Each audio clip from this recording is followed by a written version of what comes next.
ಅಂದರೆ ಮುಂದೆ ನಡೆಯುವಂತಹ ಜಿಲ್ಲಾ ಪಂಚಾಯತ್ ಆಗಿರ್ಬೋದು, ತಾಲೂಕ್ ಪಂಚಾಯತ್ ಆಗಿರ್ಬೋದು, ಗ್ರಾಮ ಪಂಚಾಯತ್ ಆಗಿರ್ಬೋದು, ಬೆಂಗಳೂರು ಗ್ರೇಟರ್ ಬೆಂಗಳೂರು ಚುನಾವಣೆ ಆಗಿರ್ಬೋದು, ಮುಂದಿನ ದಿನಗಳಲ್ಲಿ ಸರ್ಕಾರ ಸ್ಪಷ್ಟವಾದಂಥ ಒಂದು ನಿರ್ಧಾರಕ್ಕೆ ಬಂದು ಬ್ಯಾಲೆಟಲ್ಲೇ ಮಾಡಬೇಕು ಅಂತ ಹೇಳಿದ್ರೆ ರಾಜ್ಯ ಚುನಾವಣಾ ಆಯೋಗನೂ ಕೂಡ ಮಾನಸಿಕವಾಗಿ ರೆಡಿಯಾಗಿದೆ.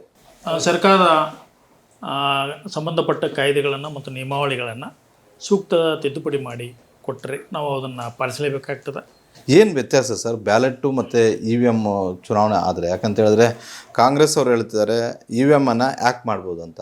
ತಾವು ಒಬ್ಬ ಸಂವಿಧಾನದತ್ತವಾದಂಥ ಒಂದು ಸ್ಥಾನದಲ್ಲಿ ಕೂತು EVM ಯಾಕಾಗುತ್ತೆ ಅನ್ನೋದ್ರ ಬಗ್ಗೆ ತಮ್ಮ ಅಭಿಪ್ರಾಯ ಏನು ಅಂತ?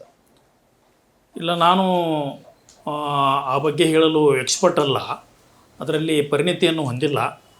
ಆದರೆ ಆರೋಪಗಳು ಬರ್ತಾ ಇದ್ದಾವೆ ಅಷ್ಟೇ.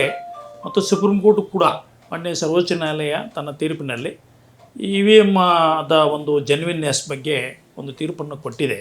ಅದ್ರ ಬಗ್ಗೆ ನಾನು ಏನು ಕಮೆಂಟ್ ಮಾಡೋಕ್ಕೆ ಹೋಗೋದಿಲ್ಲ.